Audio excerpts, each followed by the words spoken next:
Hello, everyone. Welcome to the Ohaiyo Nation interview show, where I interview everyone in the Ohaiyo Nation. Take a look, take a lay, alla titta på mig där jag går i mina gyllene skor. Jag dansar tango och hela världen den log. Take a look, take a lay, himlen öppnade sig. Räknar man sina ögontorn. Och jag börjar gränslandsvägar sväva i mina gyllene skor. Hello, everyone. Today is the Ohaiyo Nation interview podcast thing, whatever the fuck I'm going to call this. I have the filthy fucking Swede himself, the God Emperor of Ohaiyo Nation, Whatta. Whatta, say hello. Hello. I just found myself waving at my microphone, like hi, and I don't know why I'm waving. Apparently I'm not used to radio, but we'll do this the good way. I was waving my hand in the air as well. We are the most awkward people on the planet. Holy fuck. This is great. Yeah, but like I was doing it and pacing because that's what I do to sing. Yeah. So, yeah. The first thing, the most important thing I have to ask you, Whatta, is what, why, where, who, when is Ohaiyo Nation? All the W's. All the W's. So, Ohaiyo Nation, it's sort of a collection of people who are just people that I respect.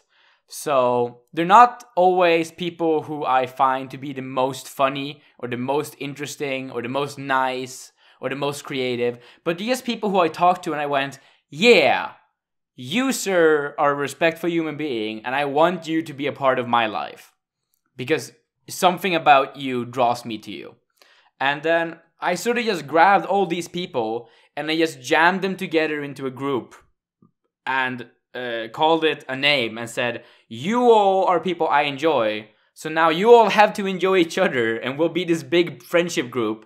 And somehow everyone just kind of bought it and ran with it, and now we like call ourselves friends. And it's a great group of people. Yeah, and I want to say that because we do call all of us friends, right? Even the Yes. people who don't like each other that much would probably say they are friends. But Yeah, the to some thing degree. about that is, unlike most friends, we don't really know that much about each other. We know about a few people. Most people know a lot about you, which is why this first podcast is probably going to be a little redundant. But not everyone is as outspoken and open as you about everything in their lives. And there's quite a few people who I almost know nothing about, despite having actually talked with them quite a few times. And that's the purpose of this podcast, to allow everyone to put themselves out there a little more, to know more about each other through this podcast. This is the why I did this. Yeah, I just think that while I am very outspoken about a lot of surface parts of my life, I maybe haven't been quite as real and personal in this chat yet. So maybe you can draw some of that out of me. Who knows? Yeah, maybe I'll take some of this interview and make everyone realize a few things about Whatta that they didn't know before, or maybe have Whatta realize a few things about himself that he didn't know before. I think that is unlikely, but we'll see. Well, I know one thing that you don't know, and that will come up at one point in this podcast. Okay, we'll see how it goes. Look forward to that, everyone. Of course. Okay, so something else I want to ask you about Ohaiyo Nation is why the people that you chose? Okay, so the people I chose, for the most part, they were just people I chatted with. Some of them like twice, like not that much, but I just got a feeling that like, oh, I like this guy, I toss him in here, or like, oh, this person has like a really cool hobby that I want to learn more about, so I just tossed them in. And then as time went on, I could toss in less and less people because like the culture got so established that recruitment got kind of difficult. So now we just sort of have a group of people who are really solid, and like adding new ones is gonna happen very rarely. But I just also at one point tossed in my free best IRL friends and those people have been mixing more or less functionally. Yeah. I know. But like, Herpes has been mixing pretty well. yeah, Herpes has mixing really well. Whenever Destinum actually is here, he makes a lot of sense. Joxit is making strides, but it's interesting with those guys because they're not really from the same place as a lot of the rest of us. Because that's something I find kind of interesting because ever since I believe last December, there hasn't been anyone from the Digicord coming into the our Discord, if I remember correctly. Is that right? Yeah. So before we get into that, I maybe should tell the story about how this place got founded. Yeah, go ahead. What really happened was that we were all hanging out in the Digibro Discord server for patrons.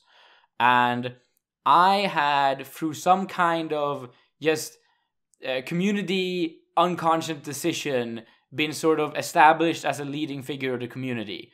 I was hosting movie nights. I was a very active part of the discussion. I was in all the chats because I was a very high-level patron.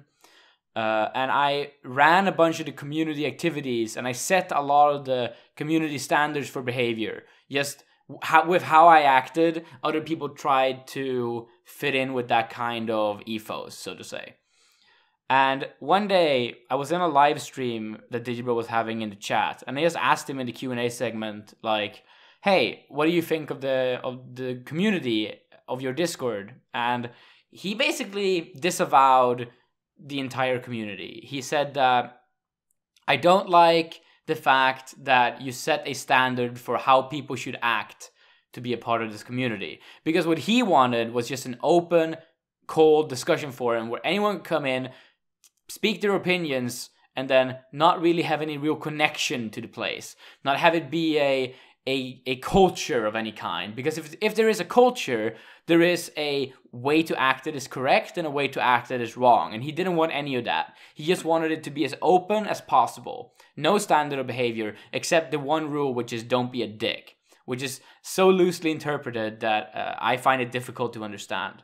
So what I did was that I basically said, fuck this place. And I took all the key members of the community, like all the ones that were the most outspoken, the most interesting, the most active, and I invited them to a separate side server. And at that point, it was called the Digibro Friendship Click. And I basically said that, hey, in here we can have our voice chats, we can have our movie nights, we can have our community engagement, we can have our rules of conduct, we can have our culture of how we behave together, and we don't need the Digicord. What basically that did was that it killed the Digicord. The place became cold, vapid, no one really cares about it anymore on like a heartfelt level, and it's been that way for months now. There's just these long discussions that usually are between people who don't know each other and don't care about each other. I just don't find it a warm place to be anymore. And on the other hand, what later became Ohaiyo Nation, once we decided to completely separate what we are from what the Digibro Patron Discord was, we formed one of the warmest communities that I know, where everyone really looks out for each other, even if they don't agree about everything. And that's something that I am very proud of having created, and I find it very interesting that it just landed in my lap, sort of, the opportunity to run this place. Right. So the thing I was asking earlier is like, if you are in Digicord, basically after Majin joined, right? Is that right? Yeah, Majin was the last person from the Digibro Discord server who I popped into this server. He came in about a month later than everyone else. Yeah, after Majin joined, and you were the second last. Yeah, I was the second last. I know. I was just a little late, or not, or did not care about the Digicord and joined later. Though that's not probable because when I joined was when Digibro was the most popular because he was the internet content machine and it's become less popular. I mean, you can talk about. I actually want to toss in a quick rant about that. You can think that the internet content machine was what made him popular, but I think the fact that he was the most popular during the autumn of 2017 was largely due to the fact that when people became patrons, they came into his Discord and there was this incredible warm community that was then ripped out from under him. And from there was a downward spiral because he transformed his content and a lot of people didn't want to stay around for that. And also his just fanship engagement disappeared. You look at someone like Dick Masterson, who like a lot of people don't like, but Digibro's a big fan of him. I'm a big fan of him. And what makes him so fucking rich on Patreon is the fact that he has this incredible community-driven approach to his content. He makes content in order to...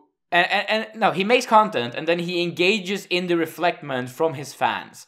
Now, Digi has a lot of opinions about his fans, and I agree with a lot of them. That, for example, you don't have any form of entitlement to being interactive with the content creator if you're just a hater, you're just tossing out things. But if you're like a dedicated fan and you make some form of contribution to the community, I don't think that that community should be disregarded with how much power it holds. And I think that if the people in Ohaiyo Nation, even if I didn't take all of the most engaged Digibro fans, in fact I took maybe like 2% of them, but I took the key ones, I took really important ones from the Discord, which was the main hub for his community interaction, and it just froze the entire thing like hell in a fairy tale. Like, it just completely disappeared, all the warmth and energy from the space. And I think that while it may not have gotten him a lot less popularity or made his content worse or so forth, what it did was that it made people less engaged with their fandom for Digibro. Digibro became a content creator they liked rather than a culture that they subscribed to. And I think that that is a large thing that made him have a downfall now in the spring. The fact that he removed himself from his ethos of being this culture icon, and instead he tried to go quote-unquote legit with more high-quality content. And that really shifted the engagement level. It made people identify less with him. It made people, in a lesser degree, find themselves at home in his world and find a sense of community in there. And I think he's paying the price for that right now. Yeah, I totally get you. But there's also, I said that Majin was the last one to come from the Discord, but there are actually two more people that came in after you basically stopped looking at the Digicords that were in the Digicord. And that is May and Endless Jess. You want to talk about how we ended up with two celebrities in our... well, one of them left. So I'm Super Cute / Pantsu Party / May is, of course, Digibro's girlfriend. I don't really think that she was ever a member of Ohaiyo Nation as a community. My suspicion is, because when I made Ohaiyo Nation, a month later, I told Digibro about it in PMs. And I completely outed everything that was going on with that. And what that resulted in was him basically saying, well, my server sucks now, you know, it didn't improve anything that you took away all the things that I said I didn't want in there. So I'm like, yeah, bitch, maybe you were wrong, was my emotional response.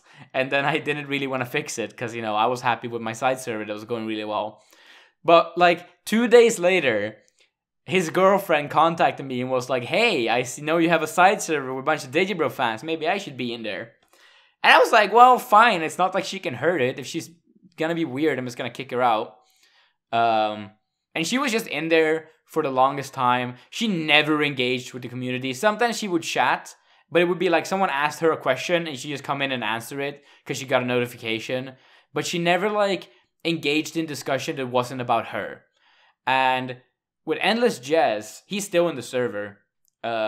It was like a lot of people in the server are big fans of him, and he sort of needed a place to vent for a while because he came into the Digibro Discord server and he tried to vent about some personal issues in there, and he got trolled on because people are stupid in that like 200 people Discord server. So he needed a smaller place of fans, and so I know that Chip and Cappy, they invited him in, and I accepted because, you know, I'm the gatekeeper, so I said fine.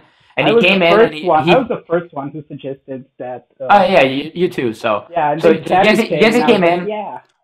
Jesse came in, and he started to vent a bunch, and it was, like, really fun discussions. But once again, he's only ever discussed himself in the server. I think he's, like, talked about wrestling once, but that's, like, also related to his content. He's never, like, come in and joined the community. But, like, he's still in there. He's a lurker, but he probably doesn't lurk all that much. But he just shows up whenever he's added and just talks about himself. And I don't really mind that, but I don't see him as a member. I see him as a guest. And that's my opinion. A local meet and greet, basically.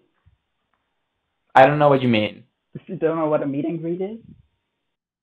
Well, I mean, I guess I kind of get what you mean, but yeah, it's sort of like that. Like if you go to a con or like Disneyland and you get to meet famous people and you get to take their hands and they sign your thing, right? Yeah, exactly.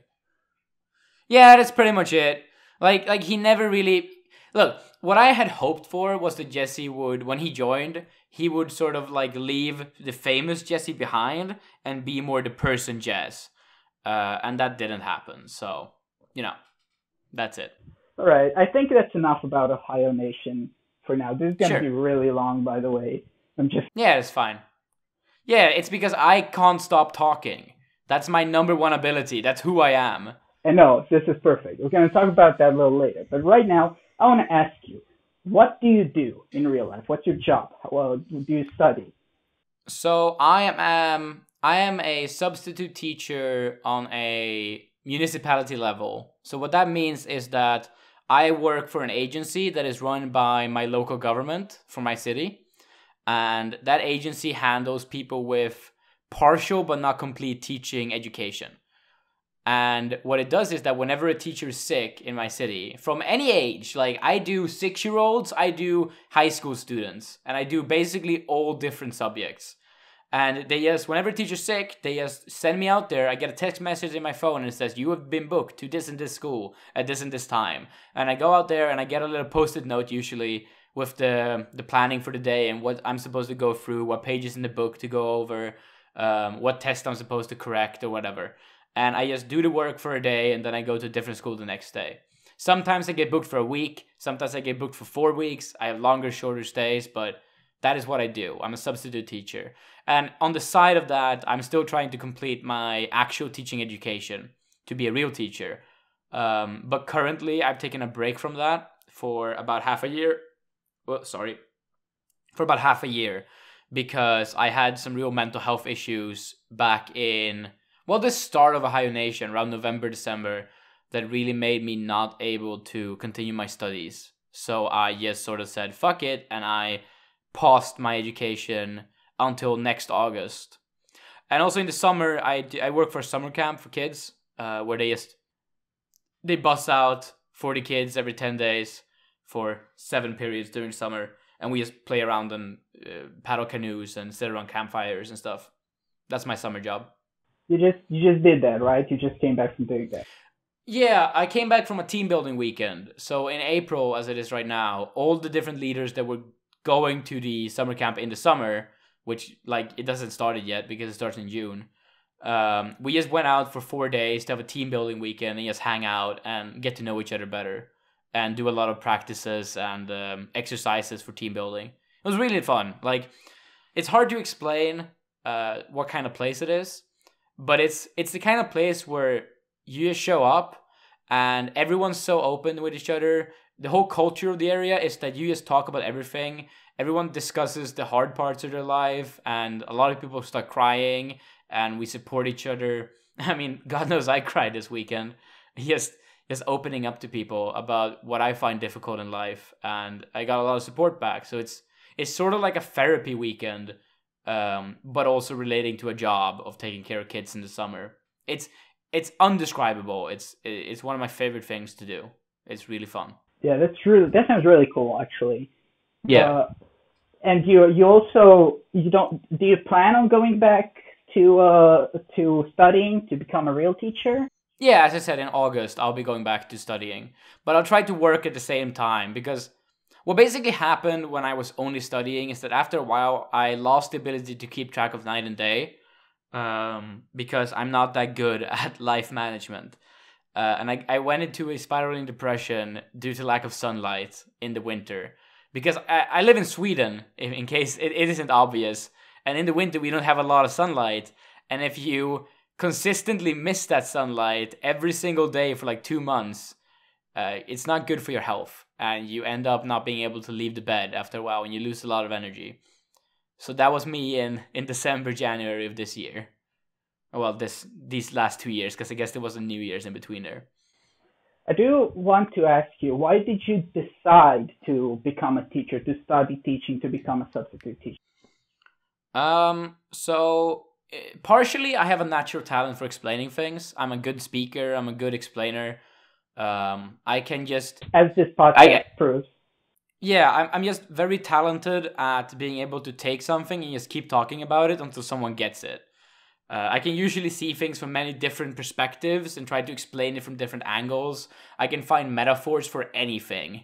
I'm a very talented writer of metaphors, and usually I can use them to explain things very well. And so that's part of it. The other part of it is that when I was in what we here in Sweden called middle stadium school, so that's 4th grade to 6th grade, when you're age 10 to age 12, I was very harshly bullied, and I had a lot of issues in general. I didn't really have a lot of friends. I had one friend called Adam, who I basically would play Pokemon with, and that was it. In school, I was beaten, mistreated, called names, isolated, like, just think all the worst things bullies do. Yeah. Like, everyone knows what it's like. I had a pretty shit time for those 3 years. And my solution to that was to isolate myself, and I just didn't talk to people. As I said, I had one friend who I would play Pokemon with, but outside of that, I don't really think we were that close.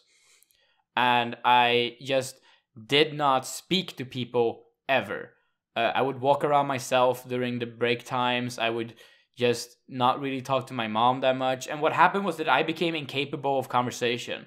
I became socially inept to an extreme level. And so when I started 7th grade in high stadium education, which is like junior, like lower. Look, in anime, it's called Chugaku. That's stadium, 7th grade. You know, you're 13 years old. I went to a new school that was a newly opened school because, of course, I didn't want to go to the same school as all my old classmates because, you know, they were beating me. And it was a really tiny school with like 100 students and maybe 6 teachers. And the principal was also my math teacher, and she explained it once, like, this is a school where I know what every student's name is, what all their last names are, what both of their parents' names are, what both of their parents' jobs are, what their parents' childhood pets, like mothers' other children's names are. Like, they just learned everything about their students, and they really fucking cared about us. And at this school, they just, they saw me as a human being. And even though I still couldn't handle social interaction with my classmates back at this school, a lot of things just turned up because I got a relationship with my teachers. And they helped me understand myself. During this time is when I got my diagnosis for ADHD and autism, which have helped me understand myself a lot more. And I got help learning how to handle education in a way that was healthy for me.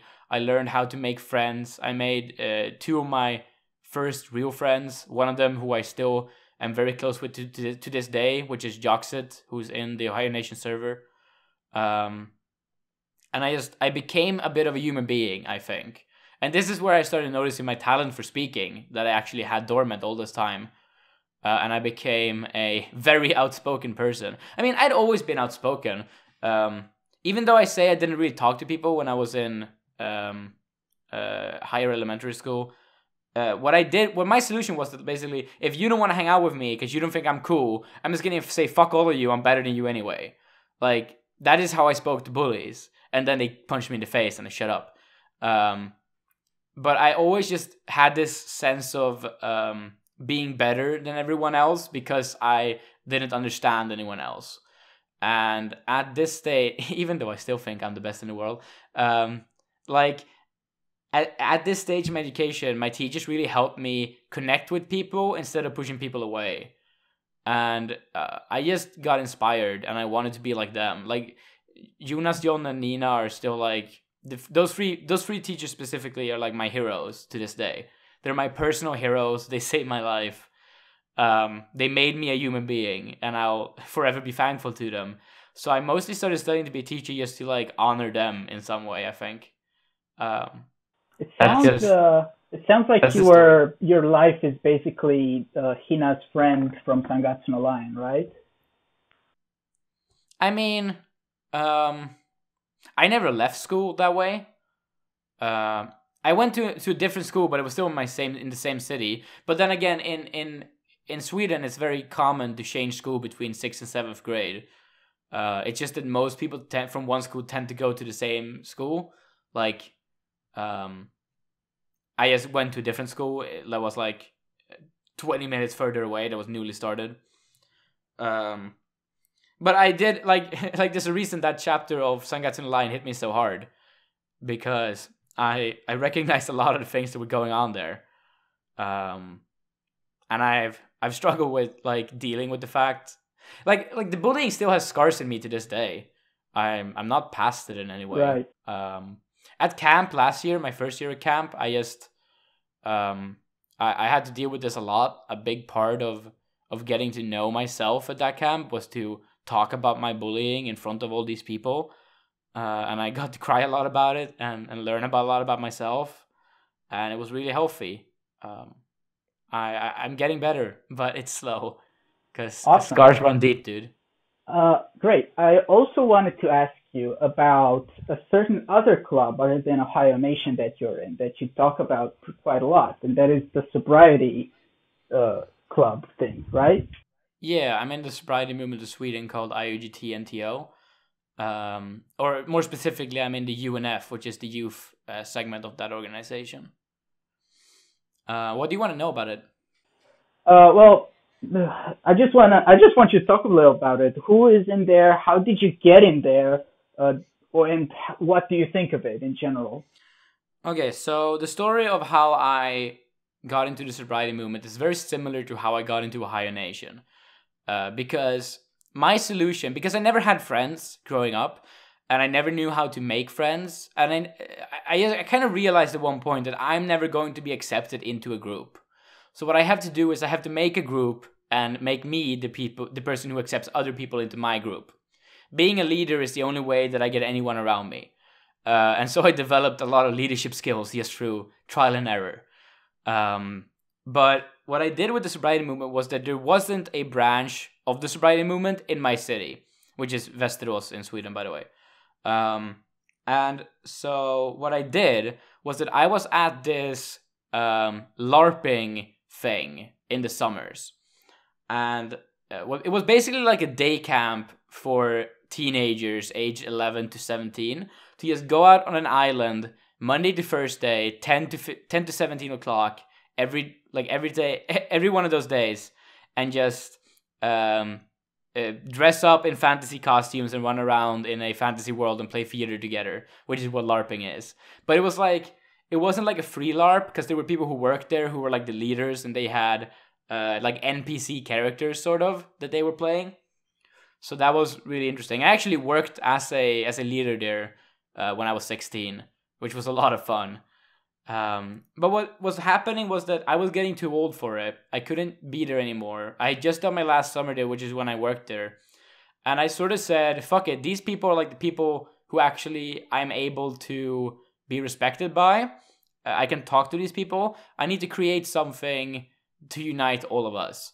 And at the same time, I just so happened to have started the sobriety movement in my city.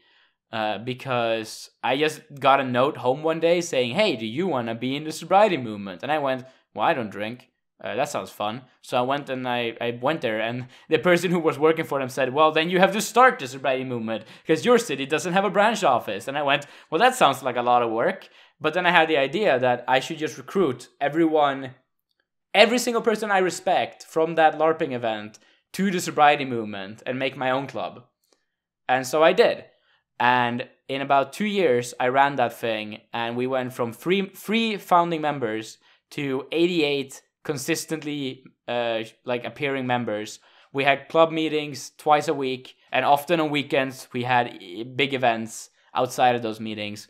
We had game nights. We were just giving out free non-alcoholic drinks in the city just to make people learn something about the non-alcoholic alternatives. We wrote articles to the newspapers writing about sobriety. But mostly we just hung out and had a blast. We played Smash Brothers or Mario Kart or just anything. We played Nintendo Land a whole bunch. We had a Wii U. That was our main gaming console. And the idea was that because we were creating an alternative for kids and teenagers to just hang out in a sober environment instead of a drunken one, that helped fight the alcohol norm of society. And that was basically my whole shtick, was that I didn't really care about alcohol laws that much back then. I just really wanted to create an environment that was alcohol free, where all of my friends could hang out and have a blast and do whatever they wanted. And that is what I created. And it became this really Whatta-centric environment. Like, the whole culture was shaped around how I wanted it to be shaped, because I founded it. I set the standards for behavior. I recruited people I liked and who I respected and who I knew I could engage with, which is a very specific kind of people. So I basically made this club. And then when I turned 19, I had ran this thing for like 2.5 years. I basically passed the torch to the next generation. And these 13-year-olds took over the council of the club. And it was like a real, like, there were like 150 members at this point. It was like a real functional thing. And I just sort of passed the torch because I didn't really relate to a lot of the newer, younger members who were showing up. And at the same time, a lot of people who I had recruited or in the genesis of the club had moved on as well. So I sort of didn't feel at home there anymore, and I went on to do other things. But because I was so experienced in the sobriety movement at this point, the sort of national organization that was more political recruited me to do a bunch of more high-level operations. So, for example, I got to go to the political summit in Visby called Almedalen and represent the sobriety movement as a political pundit. I got to go to Kenya and have an exchange of strategy with the Kenyan sobriety movement, as well as the Sri Lankan sobriety movement that came there. I have gone to Poland twice for big events relating to sobriety movements around Europe. I just do that for fun. Currently, my current mission in the sobriety movement is to find the next national board. So I'm in the board that creates the suggestion for the next actual board. So we call it an election preparation committee. And that is what I'm doing right now. So I'm interviewing sobriety members from all around Sweden to see who has leadership potential. And that's what I do in the sobriety movement. Now, you may wonder, why were you sober to begin with? And that's a whole different reason. Like, it's very different from my political sobriety. That basically just comes back to the ADHD thing. I had been getting pushed ADHD pills as a kid, a bunch, once I got my ADHD diagnosis when I was 13. And I got really scared because, to me, in my own logic, I'm pretty functional. Like, I'm not a very strongly affected ADHD boy. I would say that I have ADHD light and autism light, which, I mean, is obvious because when I got my diagnosis for autism, it was still called Asperger's, what I had. Now it's called, like, a part of the autism spectrum or whatever. And I was being peddled these pills to make myself more, as they would put it, normal and functioning. And I had two thoughts. The first one was that, why should I adapt to society? Why can't society adapt to include me? Like, who I am should be a part of society as it is. And second of all was that I saw it as a form of murder. Like, if I'm going to take pills to change my personality, if I am not my personality, then what am I? So it's basically killing me and replacing me with an android who shares most of my personality, but not all of it. And that's not something I wanted to support. And then I just stretched that logic out, and I didn't want to take any mind-altering substances at all. And I just decided to be a sober boy. And that's all there really is to it. It's not super rational, but it's like an emotional belief I have.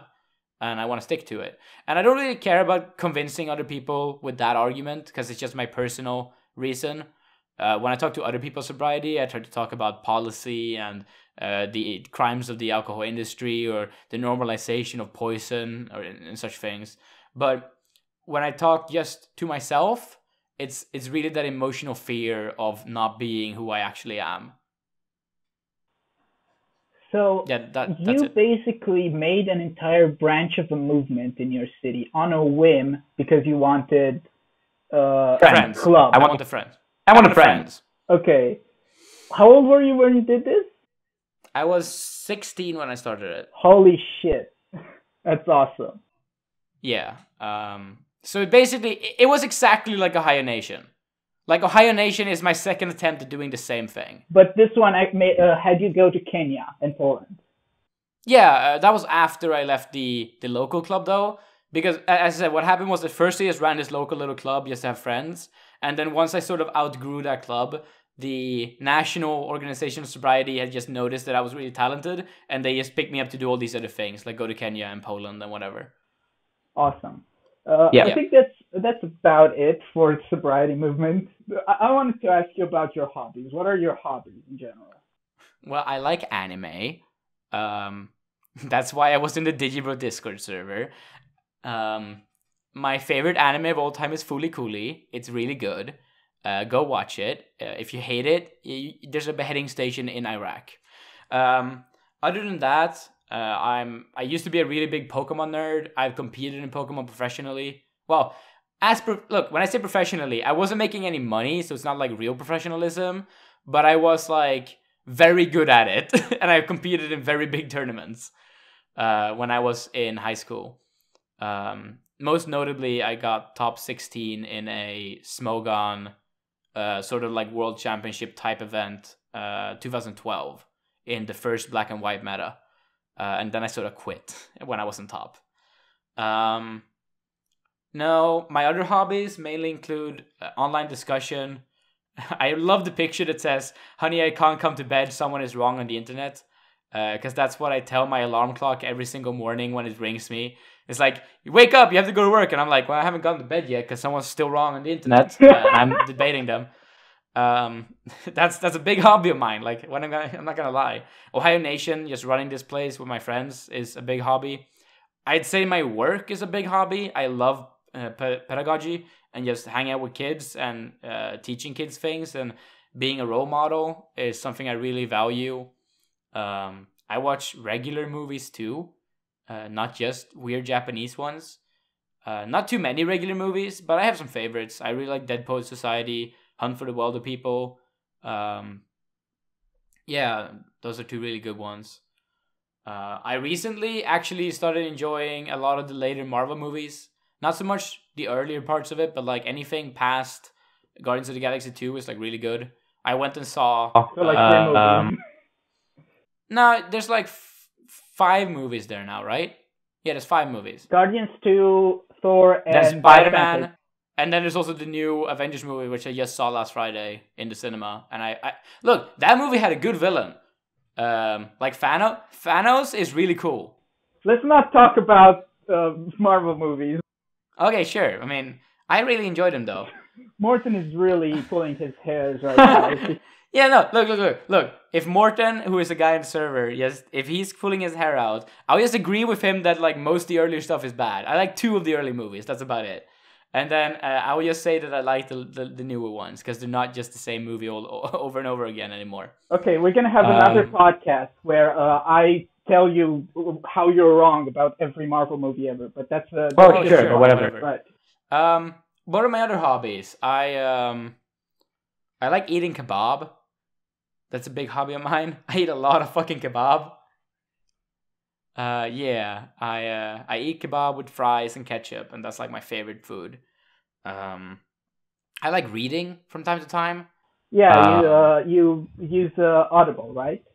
Yeah, I use Audible to read. I also read books in physical form. Most recently, I read A History of EVE Online, which is sort of a historic retelling of EVE Online's online community as if it was like a real war between real people, which it kind of was. And they just told it as a historic documentary, sort of. Really good book. I really enjoyed it. Awesome.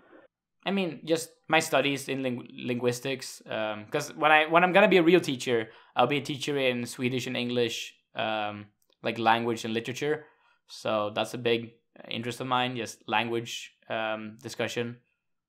So yeah, YouTube videos. I watch way too many YouTube videos. God knows. I watch a fuck ton. Like when I went away for 4 days this weekend, and I come home and I have like a 58 YouTube video backlog, and I'm like, gosh, I would have just watched that passively for 4 days if I didn't go away. But now it's this huge backlog, and I don't know what to do anymore. And then, of course, the lord of all my hobbies, sumo wrestling, is something I follow with way too much passion, and no one else shares that passion. And finding other sumo wrestling fans is like really difficult. So. Yeah, that's a big hobby of mine. Is there anything? I'm actually feeling in the back of my head that there's something that you didn't mention. There probably is. Like, I have way too many hobbies. You have a lot of hobbies. Oh, you're also into like Europe and geography, right? And European. I mean, I'm just a general Trivial Pursuit nerd kind of guy. Yeah, but, like, but a lot of people are not. That actually is very rare. I mean, sure. I'm a bit of a besserwisser when it comes to just knowing random shit. So I like having a high level of general knowledge about just about everything, and then I don't need to like specialize that much in anything except for like my core hobbies like Pokemon or whatever. So that you're also a big fan of Eurovision, right? I'd say I'm a watcher of the Eurovision Song Contest, and I do think it's like a good show. I wouldn't call myself a big fan. Okay. I do know a lot about it, and I do get very engaged for it. Yeah, because it's like a history of a thing that goes like 50, 60 something years in the making. Yeah, I'd say Eurovision is like gay sumo wrestling for Europeans. Yes. Yeah, that's gonna be my quote on this. Yes, absolutely. It will be put. It will be the next time Sweden wins, they will put that as their logo.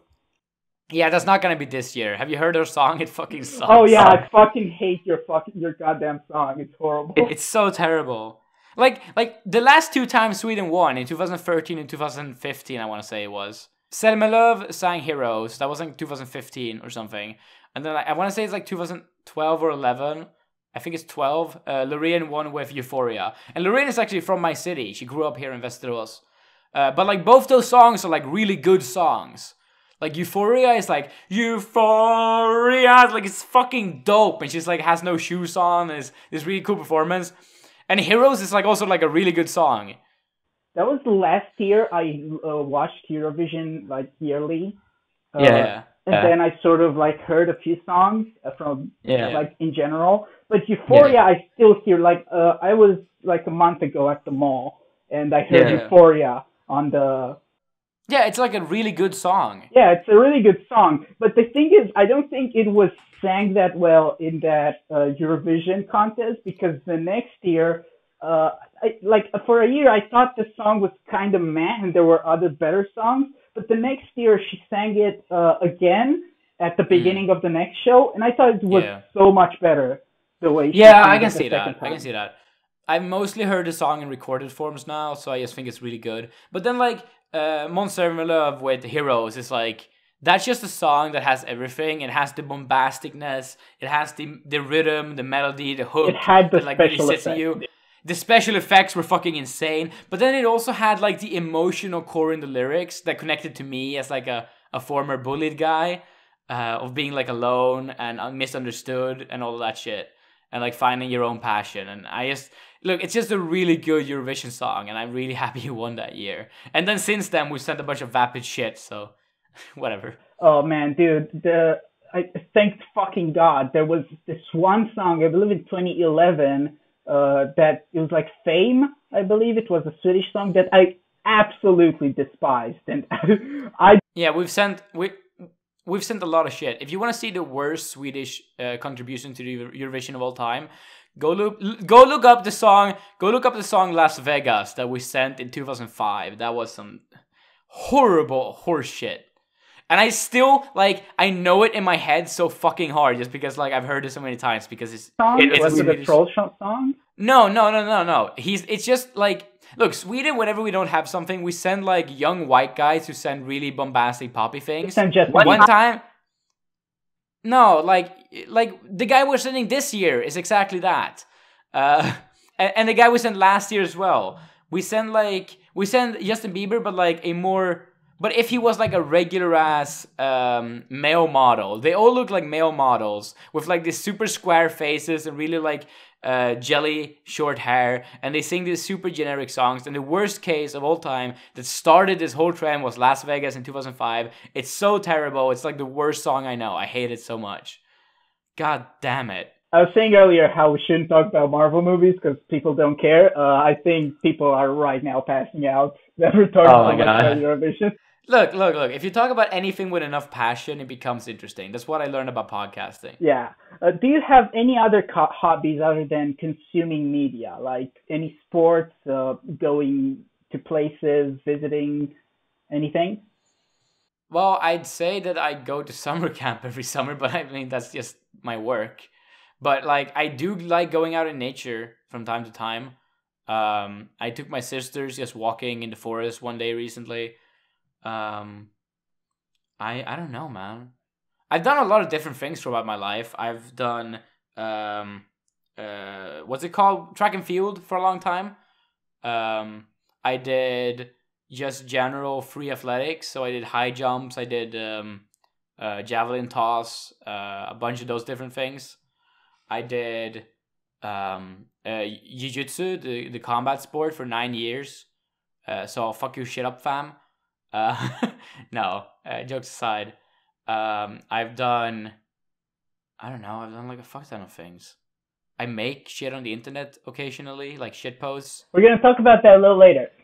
Yeah. But first, I have let's get on to another topic. Are you comfortable talking about your family? Sure. Okay. What is your relationship with your parents for one? So I have a very complicated family situation. I was born in a cult in Denmark. In a cult? In a cult in Denmark in 1996.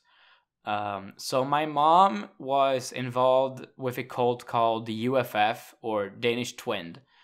And this was sort of a teacher cult. They educated teachers in a faulty manner. They forced them to not own anything. Like, everything was owned collectively, so they stole a bunch of money. And then they, like, held them in this, like, collective living situation for, like, 4 years. And then they sent them to Africa to work for free in these schools. Yes, as part of this, like, teacher cult. And they would, like... they had, like, their own laws, their own rules. So it was really complicated. And my mom was dragged into this thing. And so was my dad. And when my mom got pregnant, because, you know, in cults, things happen, my dad said that he didn't want a kid.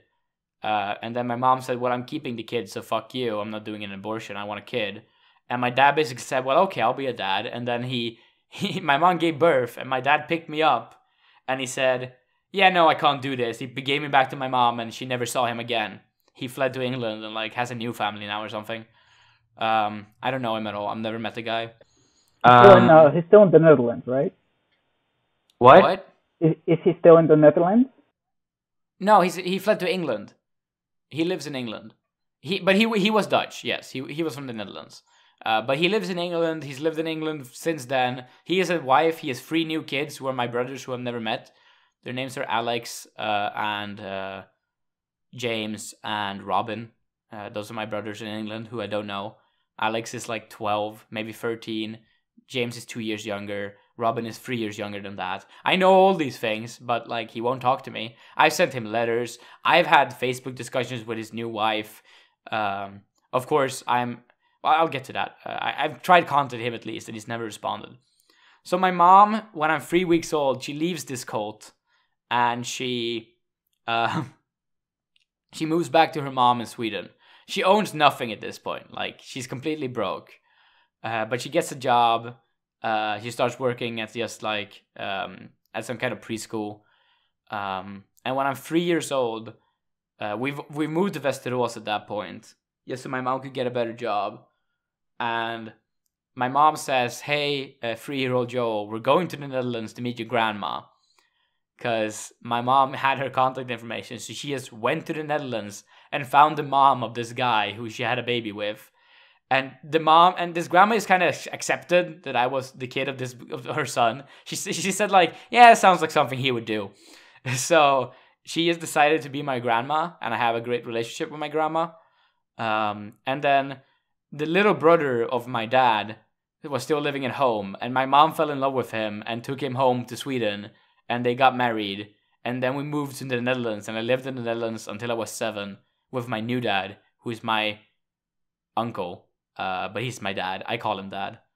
And then when I was 7, we moved back to Sweden again.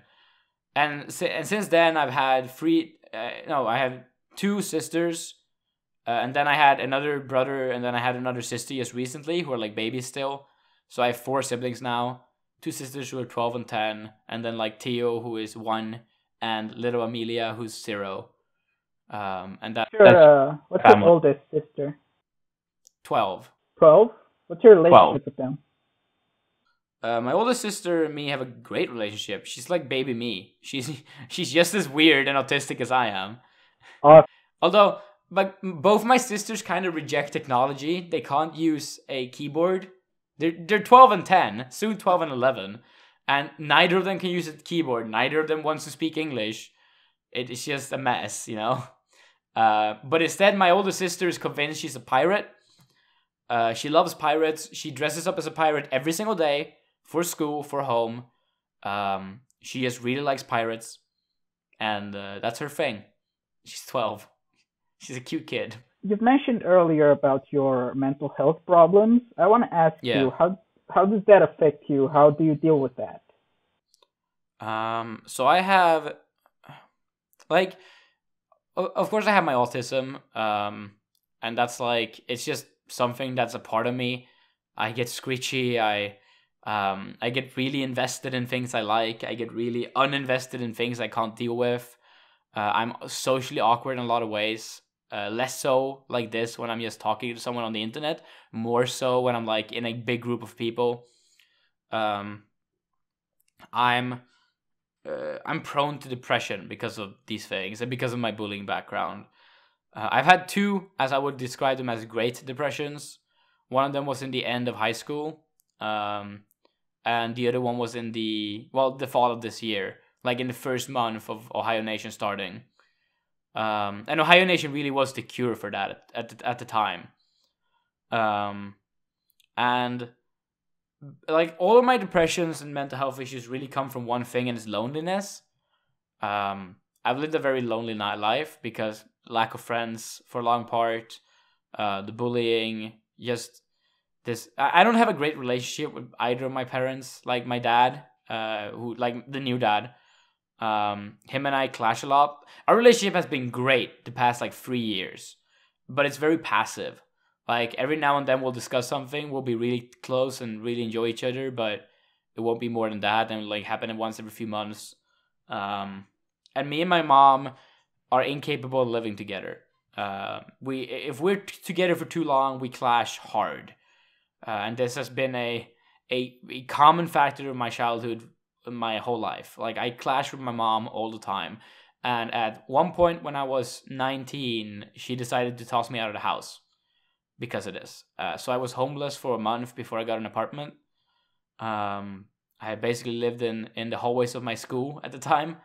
And I had apartments with friends, and I borrowed my dad's apartment at times when he wasn't living there, to just not be on the street. I spent 2 nights on the street in that month. So I got away pretty easily. But it wasn't that easy. But I just dealt with a lot of loneliness in my life, and I had a good time when I was in my sobriety movement club, and I created this friendship circle. Because as a kid, as I said, I was very proud about being lonely, and I didn't think that it affected me at all. I was like, fuck everyone else. I'm lonely and bullied, and that makes me better than them, because I'm a lone wolf, But then when I got to the school where all these teachers were like saving me and making me a human being, I sort of realized that being lonely sucks, and I didn't want to be lonely anymore. So what I started doing is I started being really sad. I started being really sad, and yeah, I didn't enjoy it that much. So when I left the club at the end of high school, I got really depressed. And now, later on, I got out of that for a while, and then I started studying, and I sort of fell out of... I fell out of that second loneliness again because of... when I left the club, the loneliness sort of kicked in a lot more, and I got really depressed at the end of high school. And then the second wave of loneliness hit a lot harder, which was when... at the end of 2017, all my friends just moved out of town, and my family moved to another city again. My mom moved back to the city where my grandma lives, like my Swedish grandma. And I was just alone in the city, and I felt really bad. So I got really, really depressed again. And then Ohaiyo Nation became like my salvation in that. Yeah, that was basically what happened. Okay, let's get on something less depressing then.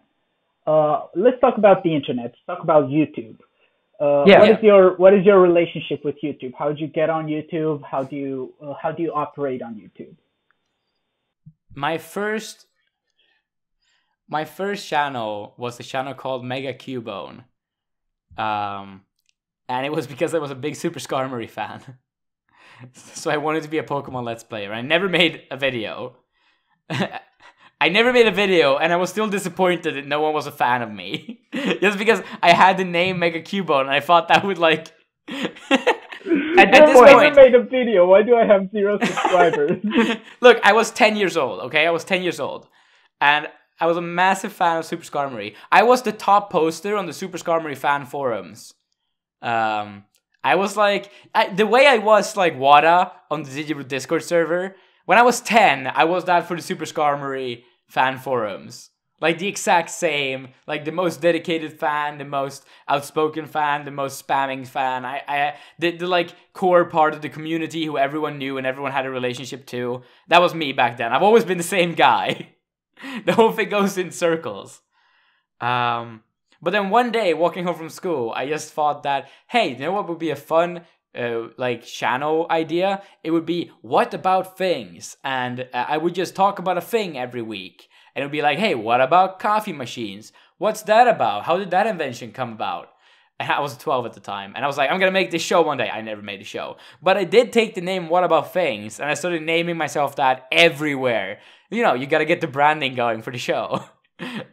Which I never made an episode for. I never even did research on the coffee machine episode. It was gonna be the first episode, because the whole thing was just I had learned some facts about like how the coffee filter was invented, and I was like really interested in it, and I never even did research for that episode. But at one point I was playing Tribal Wars. Do you know Tribal Wars? Maybe it's one of those like Farmville kind of things. Yeah, like you run a village and you just build soldiers, and it takes like 5 hours for anything to build. So you just play it like 15 minutes a day. And you like, the thing was that you run these clans, right? And I was my clan's forum administrator because once again I became a very outspoken member of a community. And everyone just stopped calling me What About Things, because as they described it, fuck man, typing that shit is annoying. And they started calling me Whatta, so I became Whatta. And then I've had many other names. I've been Bow Rabbit in a lot of places. I've been Audi. Audi in a lot of places. Audi is, by the way, short for a bit odd, which is something I went with on a lot of different areas. So my YouTube channel today is Whatta, and I post anything that I make on that channel. I've made very few things. I made like 10 things, but I made a... And we're going to talk about one of those things later, because it's actually very important. Oh no, but that channel's bullshit. It's literally just like, I have a YouTube channel because I want to subscribe to people. And every now and then, I get inspiration to make a shit post, and I just post it on my YouTube channel. And there's no consequence. You also have Digiboys and What Does Things, or what the fuck was the other one? What Does Things. So What Does Things is a now debunked thing that won't be getting any more uploads, where me and my friend Herpes play visual novels, and I shit on them, and he tries to defend them. We just kind of I got bored making them, so we won't be making anymore. And then, so that channel's dead. And then the Digiboy channel is, well, back when I was an active member of the Digibro community, I ran a podcast with Guns from Ohaiyo Nation, where we discussed Digibro's content. It was a really good podcast. Digi himself really liked it. And then, like, Guns couldn't do it anymore. And I've just not had any inspiration to continue that channel. So it's also a bit dead. I want to revive it at some point, though. Maybe I just make a big, like, exit post and then never touch it again. Who knows? Yeah, maybe like how everyone got disillusioned with Digibro podcast. Yeah, I mean, I'm still a big fan of Digibro. Like, I still really like his content, but when he doesn't have a community anymore, it's just not. I don't want to make anything for a community that isn't there. Because I didn't make that podcast for Digibro. I made the podcast for Digibro's fans, because I like that community of people. There's also the now new Ohaiyo Nation YouTube channel. That one, I haven't posted anything there yet. Yeah, you haven't posted anything, but it only has like 3 videos, right? Like two videos and a stream. Yeah. So I want to ask you, what do you want this channel to be? What do you want to see from this channel? I want it to have like any kind of content that people can imagine. Just if you make something, you have an idea, you toss it up in the channel, I'll just be happy. And it's like surprisingly, everything has been like really good. Did you listen to the Pawn and Sky's like live stream? Because that discussion about Smash Brothers. Dude, I didn't even watch it. I watched the Smash Brothers for like the first 20 minutes. Then I switched off the TV and I just had it playing the audio. And I was playing like my own video games. And their discussion was like really interesting. It was like the old Digi Bros, like live stream podcast where they just discussed anything. And it was really good. Their synergy is amazing. It's one of my favorite podcasts I've listened to the past month. I guess I didn't watch it because like I'm kind of used to the fact that whenever Pawn is in voice chat, he talks about things that really bore me. So I just figured he's just going to talk about Smash Brothers for the entire 2 hours. They talk about Smash Brothers for a long time in the beginning, but then they sort of talk about a bunch of other shit. Really bore me. Yeah, and then like around like 30 minutes in, they start discussing like all the other shit, and it's like a really good podcast. I just think that like their discussion elements is like really interesting. The way they talk about things, they have a good synergy and a good chemistry between each other. Right, so I should watch it and skip 30 minutes into it. You can do that. All right. I want to also talk about the man himself, Digibro. How did you end up knowing about him? What is your relationship with him, and how did it evolve? So I started watching anime seasonally in, I want to say it's like summer 2014. But then for the first year, I don't really do it that seriously. I watch like a show each season, and then I'm like watching some stuff with Herpes every now and then. I watched like maybe 30 shows in the first year. Then in the end of 2015, started 2016, I got really into anime. Like around the time One Punch Man was on. Like our anime club that we were running became like, because I ran an anime club with like 9 members for 2 years. Together with Herpes. He was like a co-runner of that thing. And we just, the club got like really active, and I started watching a bunch of anime. And I was looking for recommendations of anime, and I was just watching YouTube analysis videos, and every single, like, I wasn't really listening to the analysis, but I was just watching the video, and like, every show that would show up in the video feed, I would like, if it looked interesting aesthetically, I would like write down the name or look up what show it was, and I would add it to my plan to watch. And so I came across Digibro's videos, which was like an old vlog he did called 10 Anime You Can Watch Legally for Free Right Now, which is like a really weird, tiny video series he did back in like 2014. And I watched all of those, and I hated him. He was so awkward. They were bad videos. Look, I was like really as soon as I saw like a Digibro video, and I was like, oh god, I'm watching Digibro again. Fuck, this sucks so much. But then I came across the vlog called The Most Boring Taste in Anime. And he was discussing this 3x3 thing, and he had this huge beard all of a sudden. And I was like, what the fuck is this? So I started watching a bunch of Digibro After Dark. And Digibro After Dark was really fun, because, I don't know, I just discovered this identity of culture, of like who you can be as this crazy, awkward nerd guy who's like really aggressively talkative and rantish and argumentative, and who has like no regard for social norms but just wants to be himself. And I really identified with that. And so I got invested in the culture of being a Digibro fan. And that's why I was a fan for a long time and why I was such a big fan as I was. Yeah, that's pretty much it. How did that fandom evolve? Are you more of a fan, or did you become more of a fan and then you became less of it, or was it just you cared about Digi after that for an equal amount further? As I said, I'm more invested in being a Digibro fan than I am invested in Digibro's content. I think that what he did really well was build a community of people that all like felt similarly about culture and about life and about how to be as a person. And when he killed that, and I made Ohaiyo Nation instead, the appeal of his videos had to stand on its own. And I don't think the videos got any worse. I think they're just as good as they always were. But like my main reason for being a fan sort of started fading away, you know?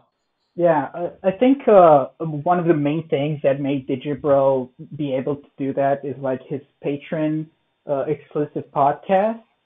Especially there was one in which he specifically talked about this kind of shit, and he also made videos about exactly what you said on his After Dark. But like his random ass After Dark vlogs were always my favorite part of his content. And my favorite thing he's ever made is still a drunken winding rant about Bayfos. Okay, I also want to ask you, how did you get into anime in the first place? It was before Digibro, but how long was it before Digibro? So in 2005, I saw my oldest cousin watching an episode of Naruto. And I said, that looks like the coolest thing ever! Yeah! And so I became a massive Naruto fan for about like a month, and then I dropped it. But then my mom had heard I liked weird Japanese shit, because, you know, Pokemon was still my biggest hobby. I mean, if you count Pokemon as anime, which, I mean, you should, but, like, it doesn't feel the same. I've been a Pokemon fan my whole life. I can't remember ever not being a Pokemon fan, you know? My mom says it started when I was 4, and I trust her. So, like, my mom got me the first 2 volumes of One Piece in physical copy, because she had found them in a just secondhand bookstore. And she just saw that they were Japanese, and so I started to learn how to read backwards in a manga. And I thought that One Piece was this like tiny underground manga that no one knew about, because my mom had found it. No, look, my mom had found it in like a secondhand bookstore, and these books look really old. And I thought that Boogie the Clown losing in volume 2 was the end of the manga. Oh my god. And I thought that, like, the cliffhanger that happens at the end of Volume 2 was, like, meant to be an open ending. I was convinced that there were only 2 volumes of One Piece. Ever. And I never Googled this, because I was still, like, 9. I don't know. But at that point, I got back into Naruto, and I watched the anime until the fight with Hidan, which is still my favorite fight in Naruto of all time. And then I started, at that point, Databio fan subs. Yes, I was torrenting when I was 9. I was torrenting way early, you know. The first community after the Super Skarmory forums that I was a really big part of was a Swedish torrenting website for cartoons, like Western cartoons, called tecknat.se, which means like animated.se. And it's just a bunch of parents who were torrenting cartoons for their kids with each other. And they had a live chat where I became a really big like community member, just discussing cartoons with like parents. My mom was a big part of that community. That's how I got in there. So my mom taught me to torrent, actually. So I was torrenting Naruto, and then the fan subbers stopped, and I thought that meant the Naruto was no longer available on the internet. So I started reading the manga on onemanga.com, the best manga reading website that ever existed. And when it disappeared, so did my interest in manga for a long time. But at that point I discovered that there were actually a bunch of volumes of One Piece, and I got the physical copies of One Piece up until volume 32, so at the end of the Skypiea arc, and then I started reading it online. So I caught up on the One Piece manga, I continued reading the Naruto manga from the Hidan fights forward, and I also started reading Fairy Tail, and I read it to completion No, not the completion. I read it. I caught up on it and I read it weekly, and then I read Shaman King to completion. I just picked it up and I finished it. So at that, and then in Christmas night, 2012, I dropped all of it at the same day. I dropped Naruto, I dropped One Piece, I dropped Fairy Tail, and I said no more. And I started playing League of Legends. Oh no! Oh. And then I was a League of Legends player, and I like my whole life was League of Legends esports, watching the games, playing the game for like 3 years, almost 4 years consistently. And then I quit League of Legends. As abruptly as I quit my manga, and I became friends with Herpes, and he got me into seasonal anime. And I remember I watched No Game No Life, Log Horizon, and Blade and Soul. And Blade and Soul is to this day the worst anime I've ever seen. I hate it so much. So the first, like, so when you got back into anime, the first one you saw was No Game No Life? No Game No Life was first, then it was Log Horizon, and then it was Blade and Soul. No Game No Life is also the first anime I watched when I started watching seasonal anime.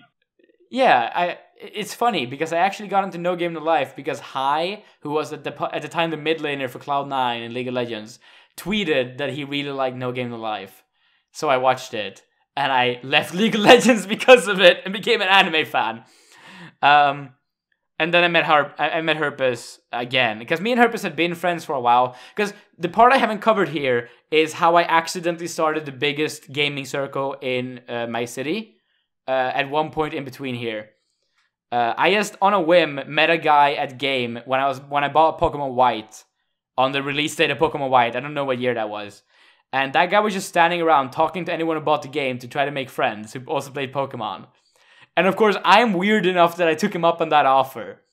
So we started hanging out, and it sort of just became obvious that I was sort of a well-known figure among all the nerds in my city, born year like 1995 to 00.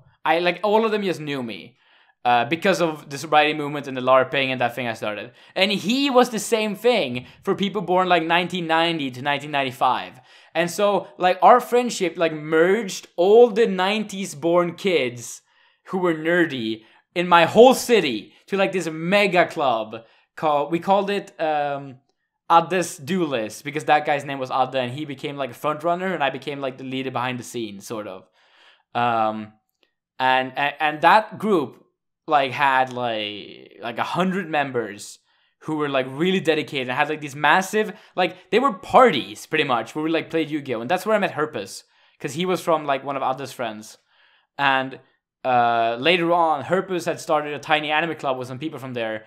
And then there was a big drama, and me and Adde had a massive falling out, and Herpes basically took my side, the whole anime club basically took my side in the drama, and I started running the anime club, which became really active, and Adde like faded out into obscurity because he's an asshole, and he needs to like disappear from the world. He's such a terrible human being. I discovered at that point. I don't need to go into that fucking drama. So I started watching a bunch of anime with them, and since I just seen No Game No Life like that week that happened, I also watched Log Horizon and Blade and Soul, and then we started watching Sankey no Terror and Tokyo Ghoul together. Tokyo Ghoul was so bad, but we still watched it. We watched it weekly. That season, those two shows. That's also a show I watched very early in my anime. Yeah, we got into anime at the same point, I think, because that was like summer 2014. I watched that show seasonally. No, I watched No Game No Life way later, way after it was released.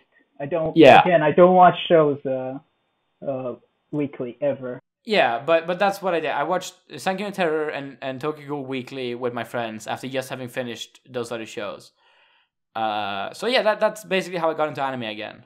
Okay, here comes the most important question, right? Yeah. What is your opinion of 3x3s? Meh. Fun. I don't care too much. I hate making them. It's a lot of work making them. Like just taking all the pictures, making them the same size, making borders. I don't really like making them at all. Mine are always really ugly, like put together. But but I like the idea of The idea of them just go on a site that's 3x3 maker, just write that into Google. Oh, I never did that. I like would screenshot pictures and like fit them and format them in Paint and like that's make the whole horrible. Why? Yeah. So I never really did it. Of course, it's a lot of work. Yeah. So I never really made Freebird I know I sent a fan mail to Digibro with like my Freebird of my favorite Digibro moments. That's still my favorite Freebird ever made. It's so funny. Because he just went with the most fun moments that he ever had. And him reacting to it is like really funny to me. So that's great. Okay, I also want to ask you, other than Digibro, what are your favorite YouTubers? Like top 5, 3, something like that. So Total Biscuit is a big one. Total Biscuit is one of the people I follow for the longest. And as soon as you don't know this, I'm a little bit emotional talking about it because he's dying right now. Yeah. Yesterday he put up a big post again explaining why he's dying. He probably doesn't have a lot of time to live. They've stopped treatment to instead go into pain relief to make his final days as good as possible. Yeah, it's really sad. Man, Total Biscuit is he's one of those guys who just always have an opinion I can agree with. Yeah. And he has this ethos about how you should be as a human being that is just so fucking powerful, and I have so much respect for him. For what he did for gaming, for what he did for YouTube punditing, for what he did for being an entertainer, what he did for just culture. He's a fucking champion, and I love him so much. I've never been an engaged member of his fan community, which is weird because I am for so many other things, but he's just a guy I've always consumed, and him not being there any longer, probably at the end of this year, it's gonna fucking suck. Yeah. So that's something I'm really sad about. So he's a big one. Other than that, so I really like CGP Grey. He makes really good videos. Nerd City is one of my favorite fucking people on YouTube. He is so underrated. Like, a lot of people know him for doing some hard-hitting YouTube journalism, but just watching his entertainment pieces, the fucking aesthetic of his room and his editing and the colors and the way he does his rants and like all the like crazy sexual costumes him and his girlfriend get into, and like the fucking devil makeup he puts in. Like, his videos are fucking high quality shit. I also really like Internet Historian. He makes really funny pieces about internet history. Video Game Donkey is a big one. Big fan. I'm a big fan of a guy called Vintergatan. He made the Marble Machine. Do you remember the Marble Machine? The Marble Machine?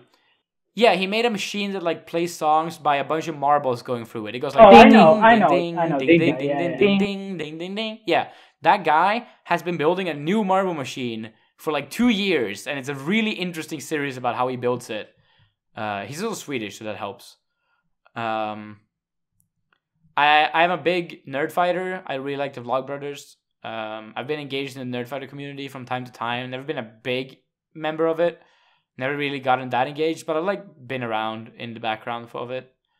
Bill Wirtz is a genius. Nothing else to say. He's really funny. I used to be a big fan of Demolition D, but now he's dead. So he's not actually dead like Total Biscuit is gonna be, but he's like not on YouTube anymore. So that's sad. I really like Mr. B-Tongue is another big one. Man, that guy can make videos. And Mr. B-Tongue perfected the art of writing a analysis video. Like, if every frame of painting perfected the art of editing an analysis video, Mr. B-Tongue perfected the art of writing one. And he just did it naturally without having made any before, and he's always made good ones. He's never made a bad video. Dick Masterson, the podcast, I'm a big fan of the Dick Show. Just because like the Dick Show is this real life narrative with all these characters that is super interesting to follow. I don't agree with any of Dick Masterson's like politics or anything. I just really fucking love his podcast because it's really good. Yeah, I'd say those are my main ones that I follow. Awesome. I kind of also want to talk a little bit, just very little bit about anime. Like, what are your favorite animes? I know FLCL is your favorite one. What are some others? Well, my second favorite anime of all time is Tokyo Godfathers, which is a movie that I love. Um, it's just a tale of good characters that have fun stories. Everyone's lovable. Everyone's great. I don't think I could ever hate like a show like Tokyo, like a movie like Tokyo Godfathers. It's just too much fun. The cinematography is amazing. I love the character designs. I love the animation. I love the writing. Tokyo Godfathers is definitely my second favorite thing of like anime. Then there's like all the Masaki Uasa things, from Tatami Galaxy to Cat Soup, to Ping Pong, Kaiba, Night is Short, Walk On Girl, Kemonozuma, even the new Devilman. Like, all of them are great. I fucking love him so much. Masaki Uasa and his the girl who's his main animation director. That combo is just amazing. I love Kick Heart is another thing he's made. So good. Then you have like the other Satoshi Kon movies, like, other than Tokyo Godfathers. They're all good. Paprika is less good, but like the other ones are great. I really like Psychopaths is a big one. I'm a big fan of. I also like Ponyo and a bunch of the Ghibli movies. I actually hate Spirited Away, but yeah, other than that, I'm a big fan of those movies. If we're talking shows, I don't know. Okay, so we're gonna get to our next segment out of three. Just got to the first set of questions. Our next segment, after this little soundbite noise that I'm gonna perfectly steal from Hello Internet. First of all, I want to talk about your mentality, how you approach everything in life. Like, how do you approach art, politics, your everyday life, and how do you see yourself? And out of these things, I want to first ask you, how do you approach your everyday life? How do you schedule it? How do you structure it, if you structure it? How OCD are you about it? So I never had a calendar, but I do keep track of everything in my mind. I like booking events far ahead of time, and I like having no plan for most of my days, unless I go to work. Most of my days here spent inside, hanging out on the internet. This past spring, I've been a real stickler for daytime and being awake when the sun's up. So, just for my mental health reasons. But I just, I hang out at home. I don't really structure shit that much. When it comes to like how I see myself and how I act, I'm very adamant about being a aggressive discusser. So I always go in to discuss everything, to talk a lot, to take a lot of space, to make my voice heard, to affect minds, to convince minds of ideas. Always discuss things, always learn new things. Like yesterday when I was going home from camp, it's a 4-hour bus trip, right? And I was sitting next to this girl, and we're just discussing parental leave policy for like 4 hours. It was great. That's the kind of guy I am. I just discuss everything all the time. I also want to ask you how you approach people, how you approach making friends, new people, people you don't like. How do you deal with that? Well, as I said, I have a hard time making friends in the way where they include me in their things.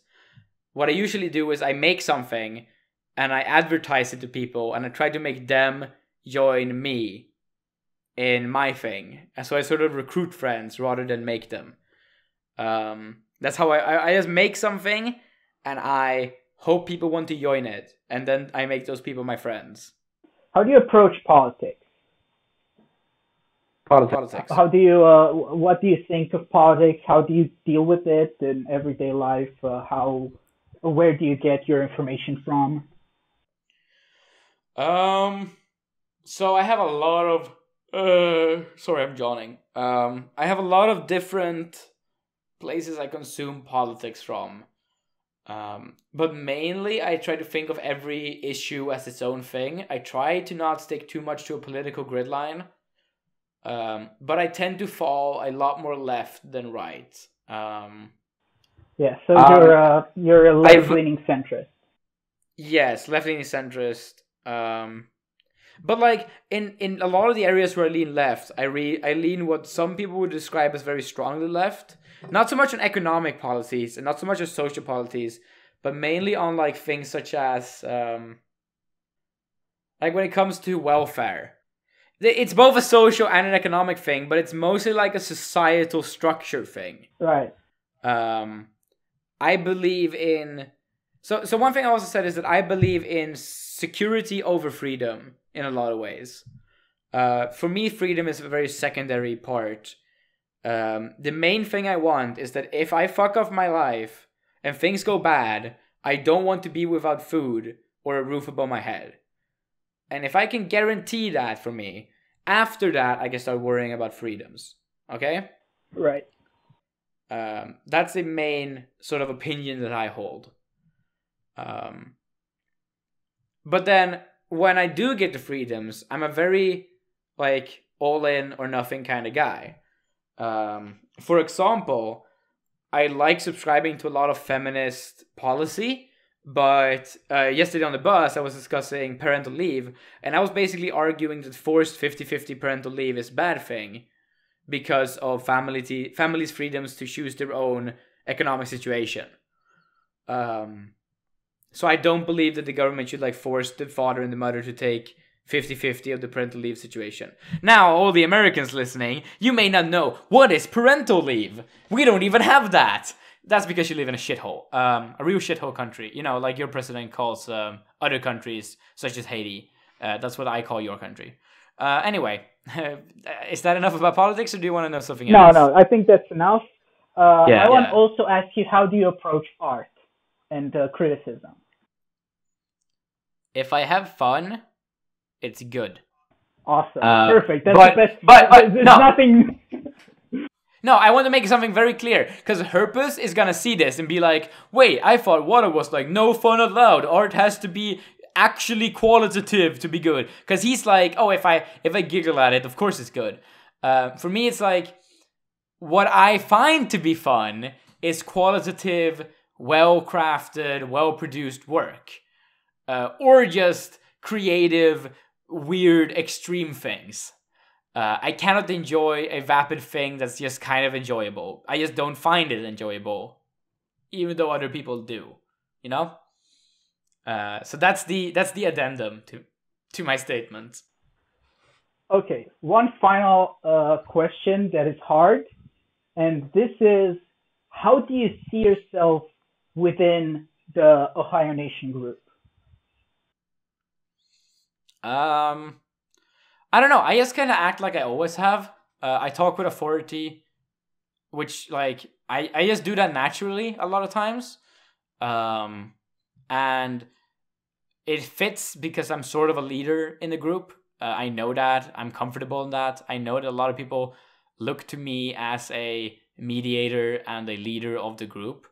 But I'm also just a guy, and I have opinions, and I have my dramas, and I have my conflicts. So I see myself as a very outspoken, open individual who talks about myself very openly.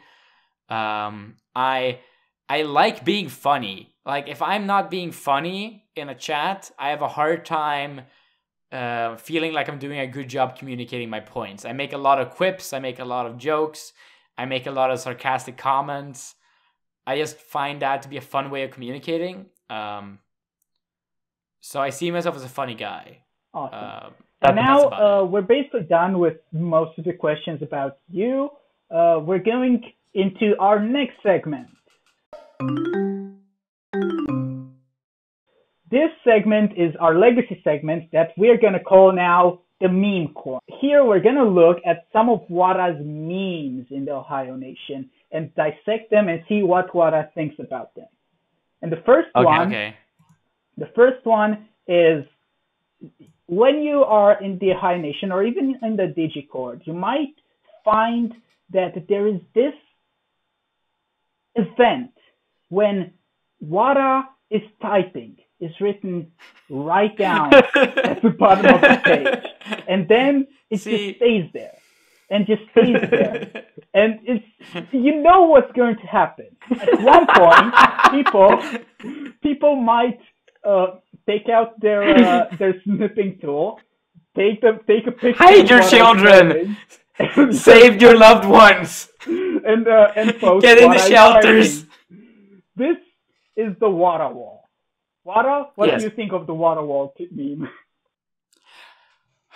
Okay, so I hate chat discussion in actuality, but it's the only way I know how to communicate. So I hate forum posts because they're slow and ineffective. So I do like to chat, but the problem when you're discussing something in a chat is that topics float all over the place way too fast, and no one ever makes a substantiated point, and everyone just trying to make quips and talk past each other.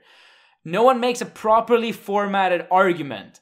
And I try to use the chat in all the ways it could be used, which means that if I have to make a point, I won't just type out all my things in a long chain of short messages with other people chiming in between, like distracting from my point. No, I'll fucking type out my 3,000 word big ass wall, I'll build a wall, and I'll make the Ohaiyo Nation members pay for it, and I'll fucking just lay down my whole manifesto at once.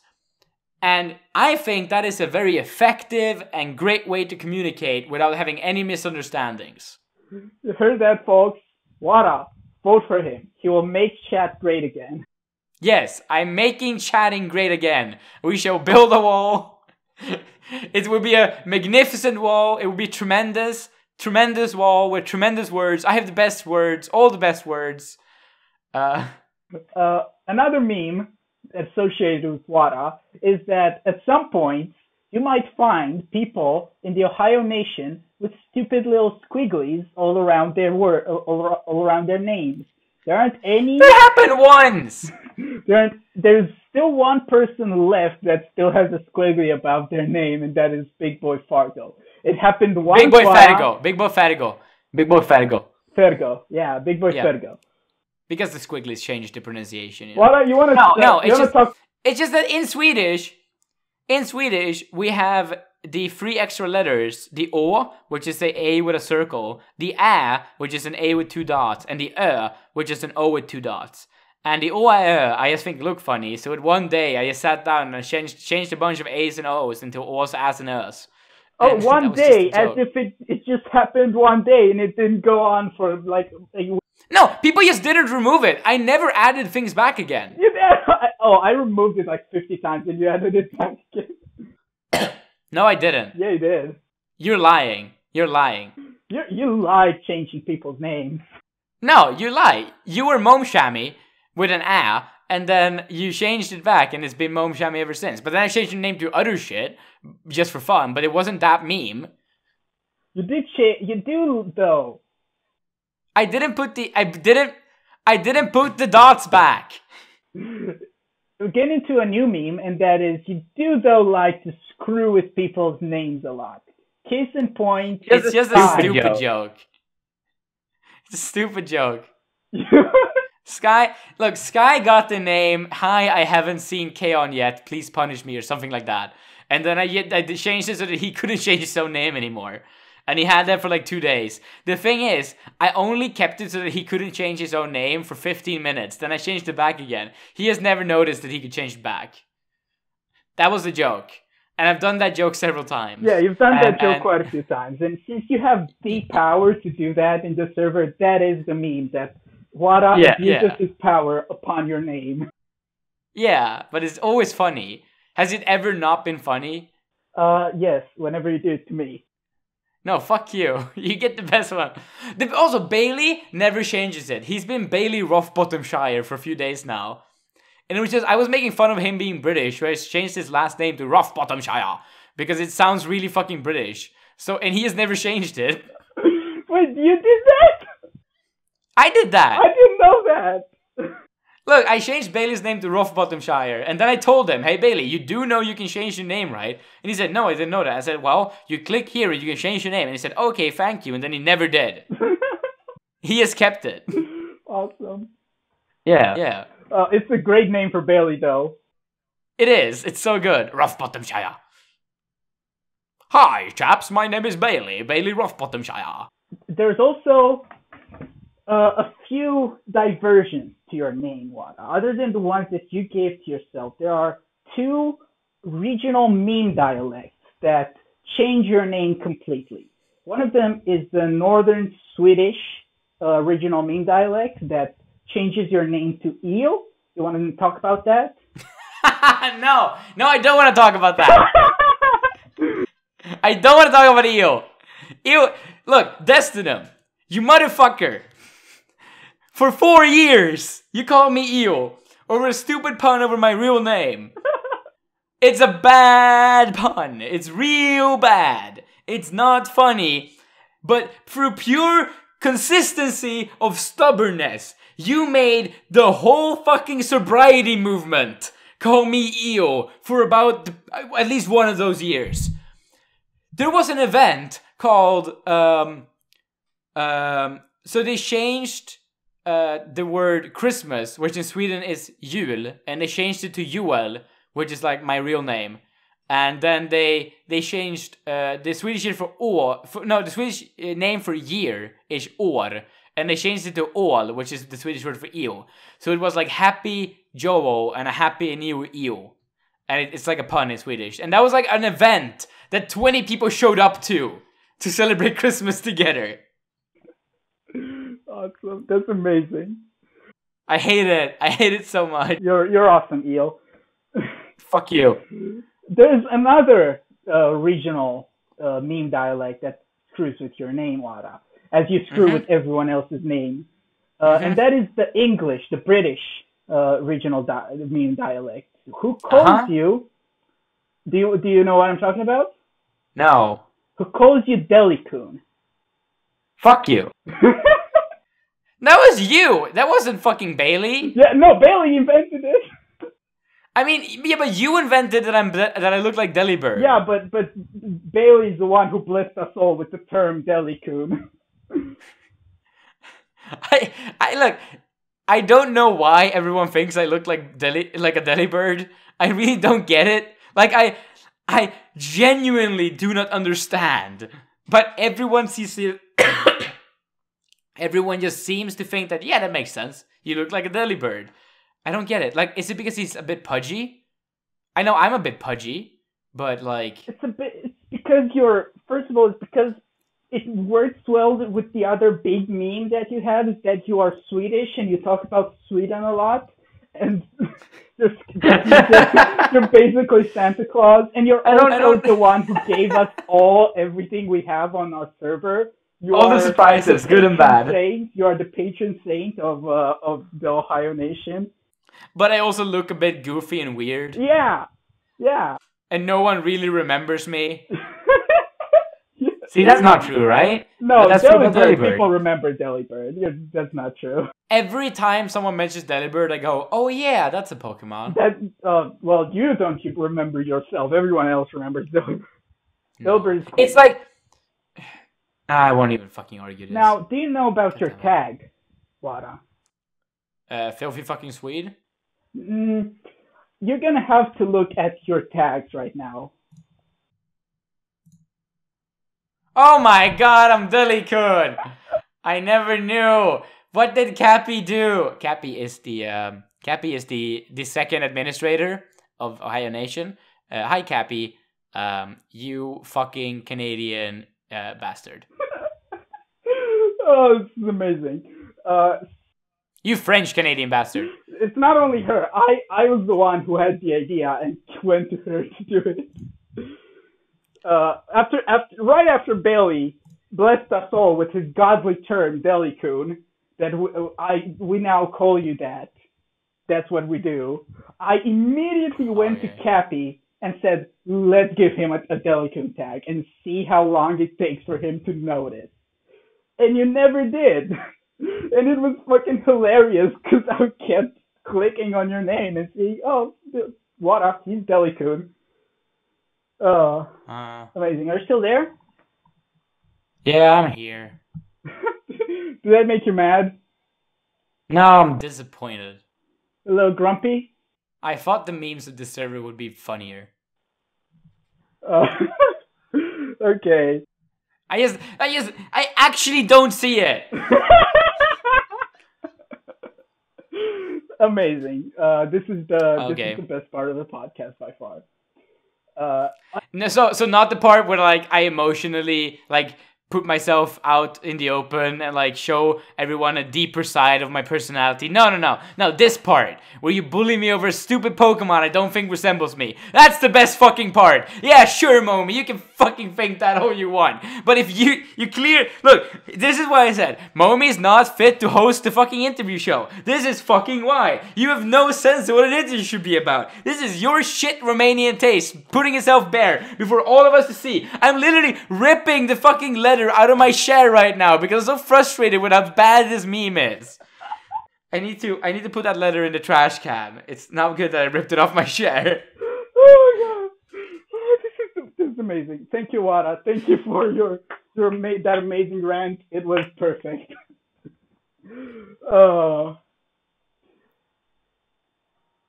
Now what? Got any more questions, bitch? There's 3 more memes that I want to talk about. There's 3 more? How many memes are there? I'm a very mimetic person. Wow, you have to understand this. There's more memes of you than there are of most people. Here's the thing. You don't even know half the memes about me because there's so many memes about me in the sobriety movement that like never got to Ohaiyo Nation. Yeah, and so you have even more that I don't even know about. And there's even more because every New Year's I go to a big event with a bunch of my friends from another city who I don't meet at any other point of the year. And that every single year there's an achievement trophy we give for the event called like the best comment or like the best thing someone said. And it's always a fucking thing I said that became a meme. It's fucking stupid. I'm very good at expressing myself. Yeah, so first of all, let's get this out of the way, the sumo meme. You are really into sumo. You really are a sumo hustler. You want everyone else to be into sumo. You have a specifically for you sumo emoticon or emoji or whatever the fuck it is. Sumo's not a meme. Sumo's my hobby. Yes, it is a meme that sumo is. My love for sumo wrestling is genuine. It's not some ironic thing. Yeah, but it is ironic for us. It doesn't have it is genuine, but the way you act about sumo, it is a meme. It has become mimetic. It is part of the constitution of Ohaiyo Nation, and therefore is a mimetic idea. Here's the thing. One day on this channel, I'm gonna upload some kind of video where I explain why sumo's fun, and you'll all be convinced, and I'll have done my part. We will. Then there's one that I don't really think it's a meme, but Tangelo told me to include this as a meme, and that is... See, you know, I read the chat. I saw the part where you said, like, everyone, what's your favorite Whatta memes? Because when I got home from summer camp, I just searched Whatta in the search bar at the top of the Discord to just see if anyone had been discussing me while I was gone. So I saw this conversation. Yeah. So you know what I'm about to talk about, right? Swedish Lost. Yeah, Swedish Lost. Swedish Lost, a great video. A meme? Question mark? I don't know. You want to talk about that? I mean, it's kind of a meme. So it's a video on my channel called Swedish Lost, and it's that video is sort of a recap. Because what happened was that it was while I was homeless, I think. No, I wasn't homeless. I was actually living in my apartment at that point. It was actually exactly a year after I was homeless, because it was still in January. So yeah, it was in January this year. I was sleeping over in my school because I was finishing up some work right before I dropped out of school, and I was up at 3 in the night and there was no one else in the whole building, and I just decided to do a sort of live stream just by screen sharing my camera from my phone through Discord, because you can sort of live stream your phone camera through Discord if you're in a private call. So I just got like 6 people from the server into a private call, and I set up sort of a live stream. And the idea was to do it like a ghost walk. So I would like walk around my school in the middle of the night, acting scared and like seeing fake ghosts and shit. And everyone would have a fun time. But we discovered this set of paintings that's like this really eclectic, like choose your own adventure, visual novel, art piece that just sits on the walls. And it took us a long time to sort of figure out what the story was. Because it's like all over the place, and there's different chain of events that happen. So you kind of have to follow it from all these different, from like this one point and follow it through all these different storylines and see all the alternative endings to like figure out this guy's life journey he took throughout this art piece. And it's just like a really good art piece. It's called A Man Without Qualities is the actual title.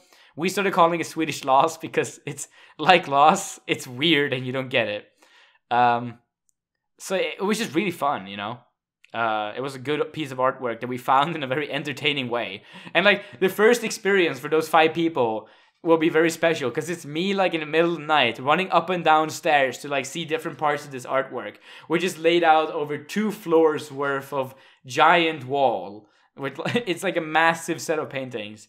And I'm like trying to piece it all together. And I'm like discovering these different storylines. And at one point we learned that we've been reading it backwards the whole time. And we like start figuring out how the story actually goes. It's really good. And then I made a video, which is a really short video, just going through all the storylines and all the alternative endings from start to finish, just to show people what it is. And the meme is more for those who discovered it in that chat. Which would be like Tangelo, Phantom, Cappy. I know Pondy Data was in there, I think. I don't know, Sky maybe. I don't fucking know who was there. It was really good. Yeah. It was a really good time. It's a good video. And the final meme for today, final bonus meme, is that Whatta is aggressively Swedish. Whatta, there are 4 Swedish people in the chat, and you are the most Swedish out of all of them. I mean, Joxet is a lot more Swedish than I am. Joxet is a lot more Swedish than I am. He just doesn't talk a lot. Have you seen a picture of Joxet? I think I have. He's like blonde, bearded. He looks like a Viking. Yeah. The thing is that I'm really interested in Swedish culture, so I talk a lot about Swedish culture. It's something that I have a big investment in understanding. And that's why I'm so Swedish. I don't know. If I was interested in French culture, I'd discuss it as much as I would discuss Swedish culture. I just happen to be interested in the same culture I'm also born in and discuss it all the time. I'm really invested in Swedish politics. Every now and then I rant about Swedish politics in the chat and everyone just kind of goes, what? I didn't really get it. So I think that's about it for the meme corner. Let's go on to the conclusion of the podcast. And here is our final question and the conclusion. I wanted to say a few things after this. The final question, Whatta, the most important one in the world, in this podcast, out of all of them, even more important than the Deli Queen question. Mm-hmm. Who is your favorite Ohaiyo Nationer and why is it me? It's not you. You are controversial. Sometimes you're overly mean. I don't like the way you argue a lot of times. I think you can be really dishonest a lot of times. But I still like you because you're fun and creative and really, it's really fun to talk to in voice. I like you a lot more in voice than I like you in chat, if I put it that way. I like talking on voice way more than I like talking. Yeah, I think you're a lot more interesting in voice. My favorite Ohaiyo Nationer. I mean, as the father of Ohaiyo Nation, I can't play favorites with my children.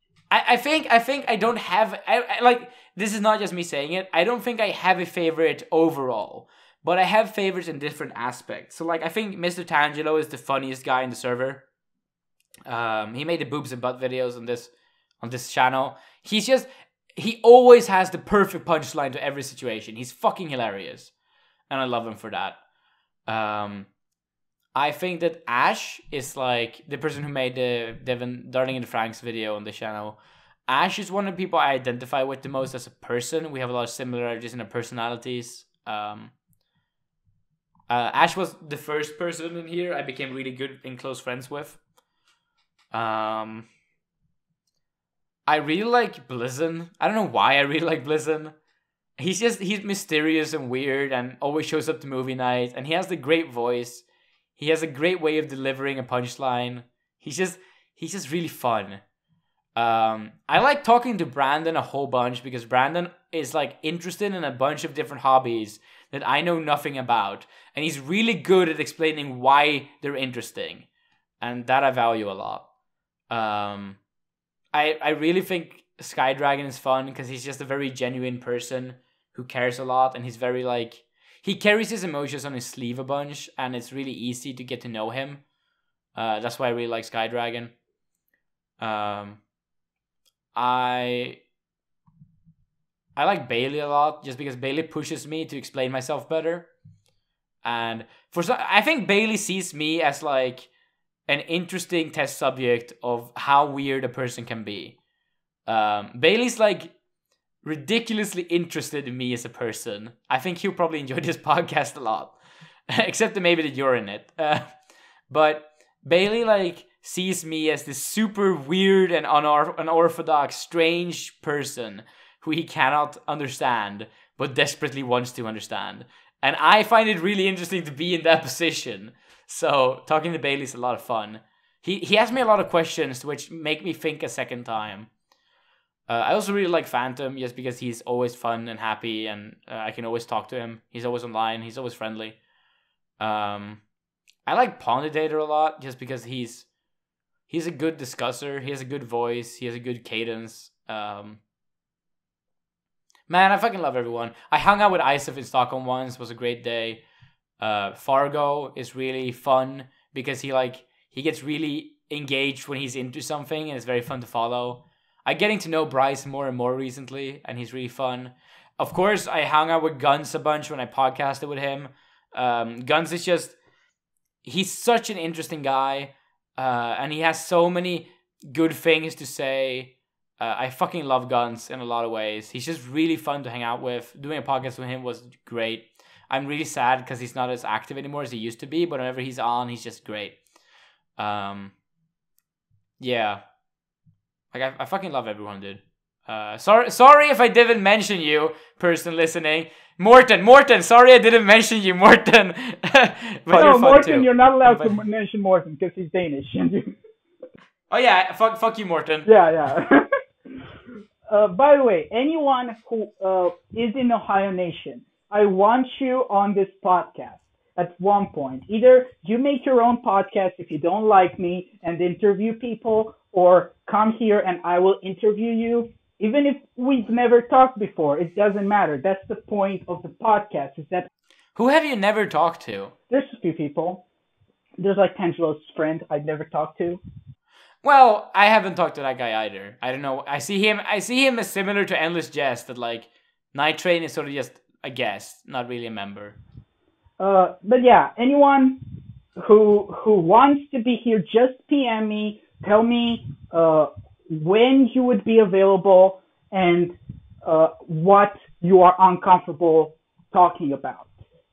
This basically is about as comprehensive something can be. There is one thing that what I wasn't comfortable talking about, and we never talked about that. But about everything else is basically all I'm probably going to ask you. And I really want to know more about all of you. And I really want... That thing was sex, by the way. The thing I didn't want to talk about was sex. Just so that everyone thinks that there's not like some great secret I'm keeping back on that like you can make conspiracies about. No, I just didn't want to talk about sex because I don't think that's... I want to keep that to myself. I just want this podcast to be useful for everyone to learn more about each other, even if they might not talk to each other and might not be open normally to each other in the chat. They could learn more about each other, maybe indirectly through these interviews. This is all I wanted to say. This has been it. Whatta? Yeah? Say sayonara to everyone. You're leaving. You're never coming back. You're dead. You're dying right now. Doeg. Ik hoop dat jij een leuke tijd hier ik hoop dat jij hier een leuke tijd heeft gehad. En ik zal jou de volgende tijd zien. You heard that, folks? Goodbye everybody. This is the end. Goodbye.